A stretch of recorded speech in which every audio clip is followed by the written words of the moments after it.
আসসালামু আলাইকুম রহমতুল্লাহি ওবরকাতুহু।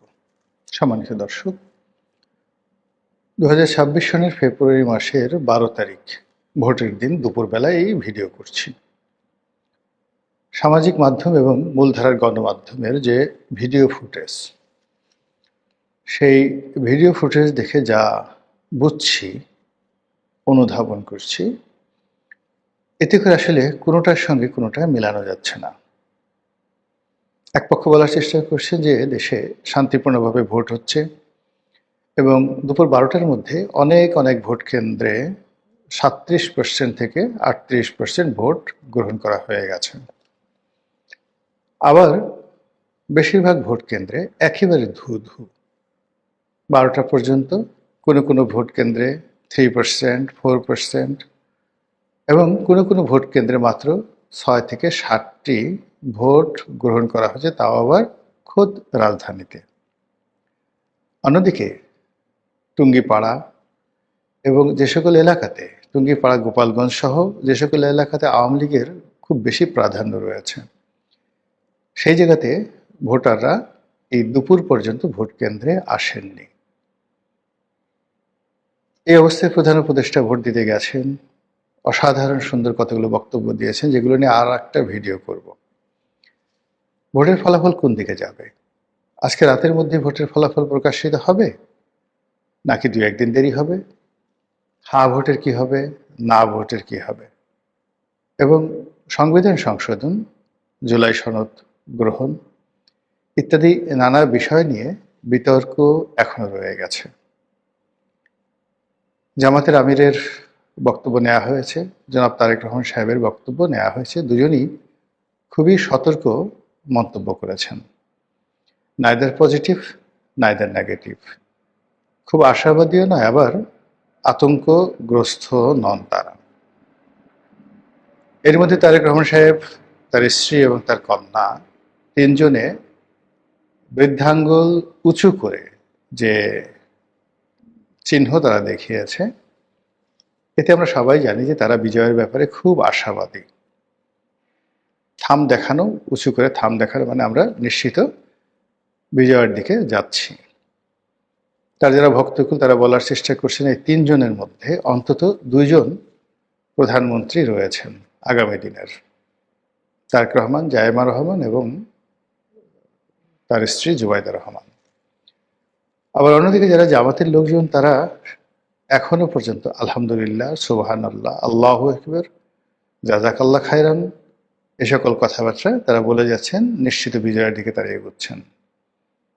তাদের যে সকল সোশ্যাল ইনফ্লুয়েন্সার রয়েছেন, যেমন আহমদুল্লাহ, মিজানুর রহমান জাহারি, যাদের প্রচুর ফ্যান এবং ফলোয়ার রয়েছেন, তারা ইতিমধ্যেই তাদের যারা সাপোর্টার রয়েছেন তাদেরকে উদ্বুদ্ধ করার জন্য নানা রকম বক্তৃতা দিয়ে যাচ্ছেন। ইতিমধ্যে তারা ভোট দিয়েছেন এবং একই সঙ্গে তারা আল্লাহর মদত কামনা করেছেন, ইত্যাদি ইত্যাদি আরও অনেক কিছু। তো দুনিয়ার এই সকল যে বাস্তব অবস্থা, তার সঙ্গে আসমানি ফয়সালার কী ধরনের সংযোগ রয়েছে তা হয়তো রাত 8টা-9টার মধ্যে বোঝা যাবে। অর্থাৎ বিকাল 5টার মধ্যে ভোট কেন্দ্রে যে ফলাফল, সে ফলাফলটা মোটামুটি নির্ধারিত হয়ে যাবে। এখানে অনেকে আশঙ্কার কথা বললেও আমি প্রথম থেকে বলছিলাম যে ভোট কেন্দ্রে আসলে ওইভাবে ব্যাপক মারামারি হবে না। ভোট নিয়ে সন্ত্রাস করা ঠিক ওইরকম কিছু একটা হবে না। এর কারণ হলো যে সন্ত্রাস করার জন্য, মারামারি করার জন্য, গুতোগুতি করার জন্য যে ব্যাকবোন দরকার, যে জিদ দরকার, পরিবেশ দরকার, পরিস্থিতি দরকার, গত 15টি বছরে আওয়ামী লীগ একেবারে সিরিঞ্জ মেরে, ইনজেকশনের সিরিঞ্জ দিয়ে মানুষের ভিতরে যে বিদ্রোহ করার ক্ষমতা, প্রতিবাদ করার ক্ষমতা, রুখে দাঁড়ানোর ক্ষমতা, যে জিনিসগুলো রয়েছে, প্রতিটি জিনিস সিরিঞ্জ দিয়ে এমনভাবে টেনে নিয়ে গেছে যে মানুষ এখন রাগ হতেই পারে না। আর মানুষ খুব সহজে ভয় পায়, মব দেখলে ভয় পায়, পুলিশ দেখলে ভয় পায়, মিলিটারি দেখলে ভয় পায়। আর দুর্বল সাধারণত অত্যাচারী হয়। যদি আপনি কাউকে দুর্বল অবস্থায় পান, তাহলে আপনার যারা প্রতিপক্ষ বা আপনি নিজে প্রায় ক্ষেত্রেই অত্যাচারীর ভূমিকায় অবতীর্ণ হন। এটা গত 17 মাস যাবৎ চলছে। আমাদের দাদাবাবু মানে ডক্টর মোহাম্মদ ইউনূস, আজকের দিনে তিনি বেশ উৎফুল্ল, তার মুখে চাঁদের হাসি। তিনি সব অদ্ভুত কথাবার্তা ভোট কেন্দ্র থেকে বের হয়ে বলছেন। তার মনে খুব খুশি। তার প্রেস সচিব থেকে শুরু করে তার যারা সমর্থক রয়েছেন পিছনে সবাই খুব ইঙ্গিতপূর্ণ খুশি। এটা নিয়ে ভিন্ন একটা প্রসঙ্গে আলোচনা হতে পারে। এখন যে আলোচনাটা করবো সেটা হলো, এই নির্বাচনের আগে সারা বাংলাদেশে একটা ভাইব তৈরি করা হয়েছিল যে প্রবল ক্ষমতাধর আমেরিকা জামাত ইসলামীকে ক্ষমতা আনার জন্য প্রাণান্ত চেষ্টা করছে। জামাতের সকল কাজে তাদের ইতিবাচক সাপোর্ট রয়েছে এবং মার্কিন যুক্তরাষ্ট্রের যে ডিপ স্টেট পলিসি রয়েছে, সেই ডিপ স্টেট পলিসির প্রতিটি উইংস, প্রতিটি শাখা এবং প্রশাখা অর্থ দিয়ে, বিত্ত দিয়ে, আরও লজিস্টিক সাপোর্ট, সেটা অস্ত্র হতে পারে, অন্য এনিথিং, তারা জামাতের সঙ্গে আছেন। আর আমেরিকার একটা চরিত্র হলে, আমেরিকা যদি কারো পক্ষে নামে তাহলে তারা কিন্তু সেখানে যত রকম ক্যাজুয়ালিটি হোক, যা কিছু হোক, তারা সেটা করে ছাড়ে। এটা যেভাবে সত্য, আবার হঠাৎ করে কোনো কথা নাই বার্তা নেই আপনাকে মাঠে নামিয়ে দিয়ে যুদ্ধের ময়দানে একেবারে অস্ত্র এবং গোলা বারুদের মধ্যে আপনাকে ফেলে পেছন দিক থেকে তারা একেবারে নির্লজ্জ বেহায়ের মতো চলে যাবে। এবং তারা চলে গিয়ে কি করবে, তারা সেই আপনার যারা প্রতিপক্ষ তাদের সঙ্গে বসে চা খাবে, সিগারেট খাবে, মদ্যপান করবে এবং আপনার পতন নিয়ে ঠাট্টা মশকরা করবে। তাদের বন্ধু হতে খুব দেরি লাগে না, শত্রু বানাতে তাদের খুব দেরি লাগে না, কাউকে সাপোর্ট দিতে দেরি লাগে না, এবং কার উপর থেকে হাত তুলে নিতেও তাদের খুব বেশি দেরি হয় না।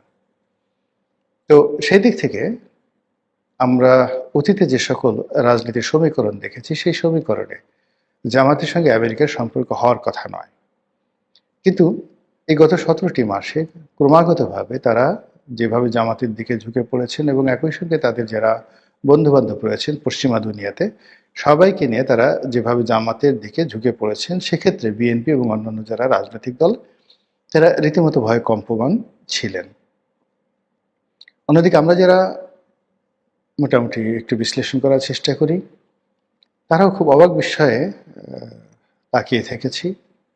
জামাতের সঙ্গে আমেরিকার সম্পর্কের নানা রকম ইতিবাচক নেতিবাচক যে বিষয়গুলো আমরা বোঝার চেষ্টা করেছি, বলার চেষ্টা করেছি, কিন্তু এই নির্বাচনের দিনে এসে মনে হচ্ছে যে আমেরিকা তাদের যে আশীর্বাদ জামাতের উপর, সেটি হয়তো তুলে নিয়েছে।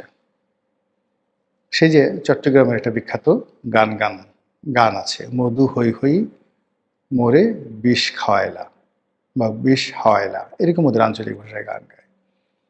মিষ্টি মিষ্টি কথা বলে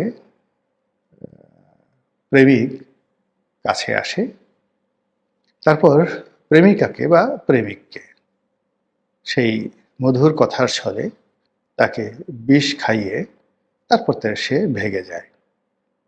এটা কেন? এই গানের মধ্যে আবহমান বাংলার একটা সংস্কৃতি রয়েছে।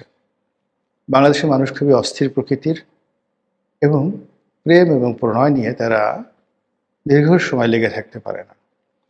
ফলে আরব দেশের সেই লাইলি মজনু কিংবা শিরি ফরহাদের মতো অমর প্রেম কাহিনী কিংবা ইসুফ জুলাইখার মতো অমর প্রেম কাহিনী আমাদের দেশে কখনো তৈরি হয়নি। আমাদের দেশে কমলার বনবাস খুবই জনপ্রিয় একটি চিত্রনাট্য। মানে আপনি তার সাথে ঘর করবেন এবং আপনার প্রতিপক্ষ আজে বাজে কথাবার্তা বলবে, তখন আপনি আপনার স্ত্রীর প্রতি, প্রেমিকের প্রতি বিশ্বাস হারিয়ে তাকে বনবাসে পাঠিয়ে দেবেন। পাক ভারত উপমহাদেশের দুটো মহাকাব্য, সেখানে মহাভারত এবং রামায়ণ।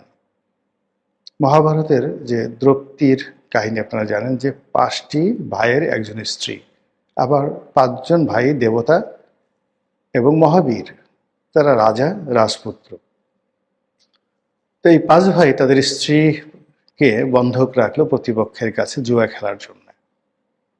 আর জুয়ায় প্রতিপক্ষ জিতে গেল, আর 5 ভাই সেই মাথা নিচু করে রইল যখন তাদের যে স্ত্রী দ্রৌপদী, তার বস্ত্র হরণ করা হলো, তার শরীর থেকে বস্ত্র খুলে নেওয়া হলো, উলঙ্গ করে ফেলা হলো প্রকাশ্য রাজদরবারে।